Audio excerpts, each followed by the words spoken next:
प्रेम से बोलिए माता रानी की जय, नौ दुर्गा की जय, भैरव भैया की जय। गुरु भाई बहना, मैं एक नवरात्रि व्रत की कथा सुनाने जा रही हूँ। गुरु भाई बहना, एक गांव में एक हरि नाम का सेठ जी रहते थे। बहुत अमीर थे। उनका घर में अन्न धन का कमी नहीं था।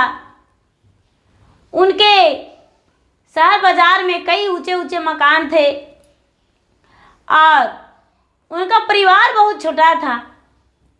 वो जो हरि थे, उनका परिवार बहुत छोटा था। एक उनकी पत्नी थी, एक बेटा और एक बहू। उनकी जो बहू थी सुभद्रा, उनका कोई संतान नहीं था। वो बेचारी निसंतान थी। प्रतिदिन उसे लोग ताना मारते थे और कहते थे कि ये बांझन है, इसका कोई संतान नहीं है, ये बांझन है। और उनके घर में एक प्रिया नाम की दासी आती थी और उनके घर में झाड़ू पोछा बर्तन करती थी। घर के सारा काम वो दासी करती थी। इनका जो सुभद्रा थी, उनका तो कोई संतान ही नहीं था। बेचारी बड़ी दुखी रहती थी और बराबर रोते रहती थी। एक दिन उनकी दासी बोली, प्रिया मालकिन आप क्यों रोते रहते हैं, क्या कारण है? मैं कई वर्षों से आपके घर काम कर रहा हूं, लेकिन प्रतिदिन आपके आंखों में आंसू ही आंसू देखते हैं। आपका चेहरे पे कोई मुस्कान नहीं देखते हैं। आखिर क्या कारण है? बेचारी सुभद्रा कुछ नहीं बोली और चुपचाप इन बातों से अनसुना कर दी और एक शब्द नहीं बोली। बहन जी, एक दिन का बात है कि ये जो प्रिया थी, उसका सास घर में नहीं थी और उसका एक बेटा था। तो बेटा को वो अपने काम पर गई तो काम पर लेकर गई और जो मालकिन थी सुभद्रा, वो देखी तो इसका बेटा रो रहा था।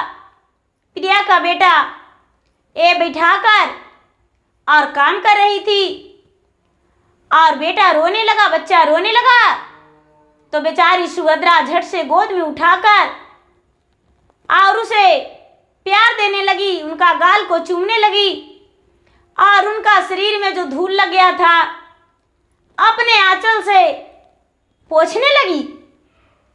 मन ही मन प्रिया सोचती है कि हे भगवान, इनका संतान नहीं है, लेकिन संतान के प्रति कितना प्यार है, कितना इसे भावना है। और देखो, मैं तो एक नौकरानी हूं इनका घर के, और मेरा बच्चा भी गोद में उठाकर कितना खुशी से ये ली है और अपने आंचल से मेरा बच्चा का सर को पोंछ रही है। गुरु भाई बहना, बेचारी प्रिया के आंखों में आंसू भर गया, लेकिन सर झुका के काम करते रह गई। सुभद्रा की सास आई और उस दासी के बच्चे को अपने बहू के गोद से छीन के और नीचे उतार के और बोली कि अरे बांझन, तू इस दासी के बच्चे को इतना प्यार दे रही हो, अपना बच्चा तो जन्म दे नहीं सकी तो दूसरे को बच्चे को गोद में ले रही हो। अरे दासी का बच्चा पता नहीं कितना दिन से नहीं नहाया होगा, कैसा एक घर में रहता होगा और तूने उस बच्चे को छू दी। बेचारी सुभद्रा बोली, माँ जी, इसका माता ने घर का सारा काम करती है तो मेरा काम शुद्ध नहीं होता, और उसका बच्चे को जब हम गोद ले लिए तो मेरा कपड़ा छुआ गया, मेरा घर अशुद्ध हो गया। नहीं माता जी, गरीब है तो क्या, ऐसा बात उसमें नहीं है।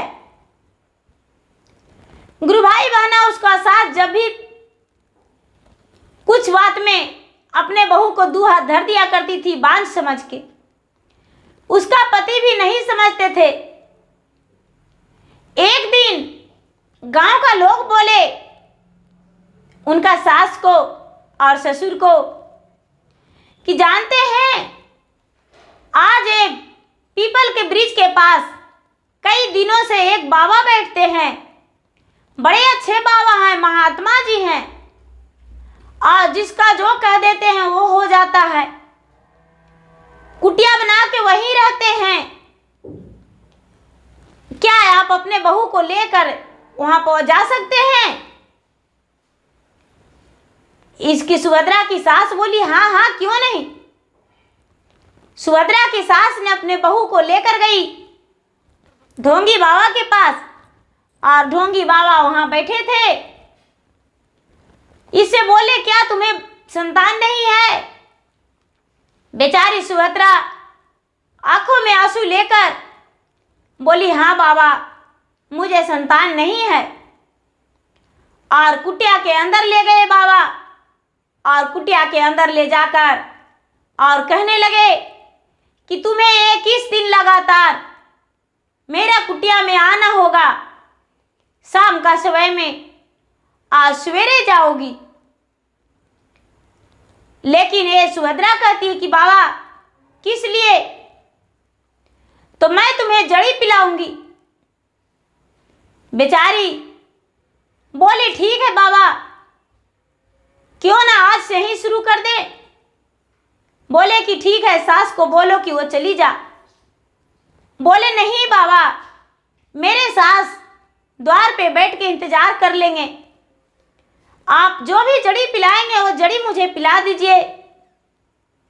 लेकिन वो ढोंगी बाबा ने इसके हाथ धरने लगा, उसका नियत खराब हो गया। बेचारी सुभद्रा झटके में साधु बाबा ढोंगी बाबा को टेलकर और दौड़ी दौड़ी बाहर आई। अपना सास से बोली, माता जी, मैं इस बाबा के पास एक पल नहीं रह सकते, क्योंकि ये बाबा ने मुझे कहते हैं 21 दिन लगातार मेरे पास आकर रात बितानी होगी, और ऐसा मुझसे नहीं हो सकता है। गुरु भाई बहना, साधु बाबा बाहर अंदर से बाहर आए और कहने लगे कि नहीं, तुम्हारी बहू झूठी है, एक कलंकनी है, मुझे कलंक कर लगाती है, झूठी है। मैंने वैसा नहीं बोला, मैंने बोला कि सुबह सुबह अकेले आ जाना, सास को क्यों परेशान करेगी, और जड़ी पिला दूंगी, चला जाना। लेकिन ये कहती है कि मैं बांझ रहूंगी, और मुझे बांझ रहना पसंद है। बच्चा रहेगा तो उसे गोद में खिलाना पड़ेगा, उसका साफ सफाई करना पड़ेगा। गुरु भाई बहना, सास बहू की बात नहीं मानी और महात्मा की बात मान गई। सास के साथ बेचारी लौट आई और बहुत दुखी रहने लगी। जो दासी थी, दासी प्रतिदिन कहती, मालकिन आप इतनी दुखी रहते हैं, मुझसे रहा नहीं जाता है, आपका दुख मुझसे नहीं सहा जाता है, आपका लोग बांझन कहते हैं, मुझे बहुत दर्द होता है। एक दिन बेचारी सुभद्रा बोली प्रिया से, प्रिया, क्या तुम मेरा काम कर सकती हो? बोले, क्या? 1 घंटा के लिए अपने बच्चे को मेरे साथ प्रतिदिन लेकर आना, तुम्हारे बच्चे के साथ हम थोड़ा वक्त बिताएंगे। बेचारी प्रिया बोली, मालकिन, हम बच्चे के लेकर आएंगे, लेकिन मेरा कहना आपको एक मानना होगा। बोले, क्या? माता जी, मालकिन जी, ऐसा है कि नवरात्रि का दिन आ रहा है, आश्विन मास चल रहा है, 1 से 2 दिन में अमावस बीतने वाला है। सबसे पहले आप अपना घर का साफ सफाई कर दीजिए, और आप अब नवरात्रि व्रत कीजिए। यदि नवरात्रि व्रत करेंगे तो आपकी गोद माता रानी अवश्य भर देंगे। ऐसा बात सुनकर सुभद्रा कहती है कि सुनो प्रिया, मेरा सास ससुर और पति मुझे बांझन बांझन कहते कहते मुझे थका दिए हैं और मुझे नवरात्रि व्रत नहीं करने देंगे। हम नवरात्रि व्रत नहीं कर पाएंगे क्योंकि पूजा में खंडित कर देंगे और ढोंगी पाखंडी बाबा के बातों में इन लोग आ गए हैं। प्रिया बोली, तो ठीक है, मैं तो नवरात्रि व्रत रखती हूँ और 9 दिन हर बार आपके घर काम करने नहीं आती हूँ। प्रति साल मैं आश्विन मास में 9 दिन पूरे सर्दियों नवरात्रि करती हूँ और 9 दिन मैं अन्न का भोजन ग्रहण नहीं करती हूँ। सबसे पहले जो पहला दिन होता है नवरात्रि का पहला दिन, जो शुक्ल पक्ष परिवा होता है, उस दिन हम पूरा दिन उपवास रहते हैं और एक अन्न भी नहीं खाते हैं। उसके बाद पंचमी का दिन भी हम उपवास रह जाते हैं, 8वीं का दिन भी उपवास रह जाते हैं, शुक्ल पक्ष अष्टमी के दिन और पंचमी के दिन, और 9वीं के दिन हवन करते हैं। तो क्या आप मेरे घर आ सकते हैं? बेचारी बड़े घराना के थी और एक दासी के घर जाने में थोड़ा सा नहीं हिचकिचाई। बोली कि हाँ प्रिया, तुम्हारे घर हम आ जाएंगे और आकर वहीं बैठकर पूजा पाठ कर लेंगे। गुरु भाई बहना, अब जब नवरात्र चढ़ा तो नवरात्र चढ़ने से पहले ये अपना घर का साफ सफाई तो कर ली सुभद्रा, लेकिन माता के आराधना और पूजन के लिए प्रिया के घर जाने लगी। जब लगातार कई दिन गई और सास पूछती कहाँ जाती हो, तो कह देती कि बाजार जा रहे हैं माँ, कुछ सामान मेरा घट गया है, बाजार से मुझे सामान लाना है। और वही बहाने प्रतिदिन जाती।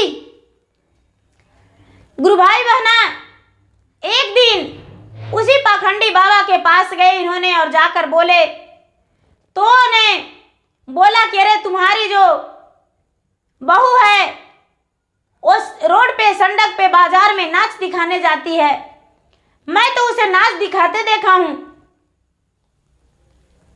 अब इसका जो बेटा था सुभद्रा का पति, वो बोला कि ऐसा नहीं हो सकता है, मेरा पत्नी बिल्कुल ऐसी नहीं है। लेकिन सुभद्रा की सास बोली कि हाँ हाँ वो कर सकती है, हो सकता है ऐसा करती होगी। और बाजार में इधर उधर देखने लगी, लेकिन कभी मिली ही नहीं। जब इधर उधर 1 से 2 दिन घूमी लेकिन नहीं मिली, अब आ गया 7वीं का दिन, तो प्रिया बोली, मालकिन कल अष्टमी है, कल आपको फिर से उपवास रहना है निराहार, और माता रानी के लिए श्रृंगार लेकर आइएगा और श्रृंगार चढ़ाना होगा, फल भी लेकर आइएगा, फल भी चढ़ाना होगा। और 9वीं के दिन हम लोग हवन करते हैं और कन्या का भोजन कराते हैं, तो वो भी करना होगा। सुभद्रा हाँ बोल दी और धीरे धीरे घर चली गई। उसके जो पति थे, सास थे, ससुर थे, घर पर इंतजार कर रहे थे। ए गई तो उसका पति बोले कहाँ गई थी? सुभद्रा ने बोली हम बाजार गए थे।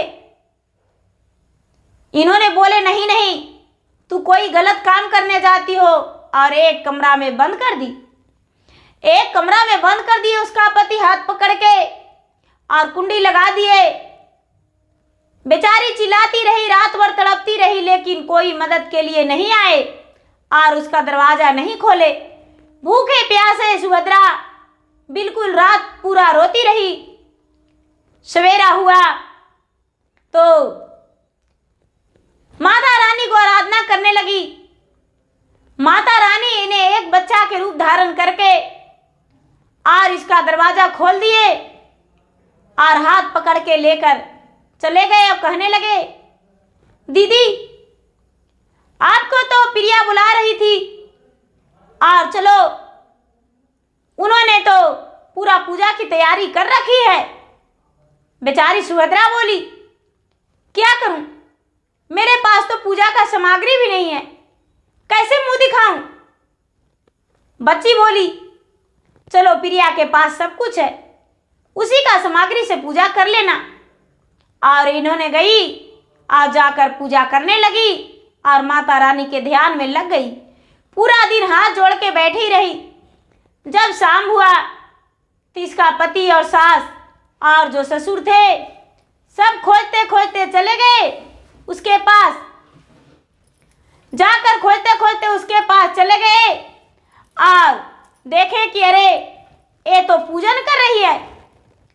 उसका पति बोले, सुभद्रा के कितनी तू नीच बन गई हो, इस गरीब के घर जिसका खाने का ठिकाना नहीं, पहनने का ठिकाना नहीं, मेरे घर दाई दासी के काम करती है, इसके घर तू आके और हाथ जोड़ के एक तस्वीरें रख के पूजा कर रही हो, इससे क्या हो सकता है। चलो जल्दी चलो इस जगह से, हम तुम्हें देखना नहीं मांगते हैं। लेकिन सुभद्रा हिली नहीं, बोली नहीं और माता रानी के ध्यान लगा ली और लगाते ही रह गई। उस दिन चुपचाप पूरा दिन और पूरा रात सुभद्रा बैठी रह गई। बैठी बैठी जब सवेरा हो गया तो स्नान करके और हवन करवाई और नौ कन्या का भोजन करवाई। भोजन करवाई, उसके सास ससुर और पति देखते ही देखते रह गए और प्रिया को डांट लगाने लगे कि क्या ये सब करने से ये बांझन का पुत्र हो जाएगा। प्रिया बोली, माता का विश्वास रखने से सब कुछ होता है, तो क्या इन्हें पुत्र नहीं हो सकता है। बोले नहीं, नहीं हो सकता है। हवन करा के और सुभद्रा कन्या का भोजन करा के और बैठी, तभी वो बेहोश गिर गई जमीन पे। उसका पति ने उसे मारने के लिए हाथ उठाए और कहने लगे, इस गरीब के कहने पर तूने पूरा 9 दिन भूखी रही, इसी कारण तो बेहोश हो गई हो। अब इसे कारागार में बंद करवा देंगे। मेरे पत्नी को झूठ मूठ के 9 दिन भूखे रखवाई और पूजन करवाई।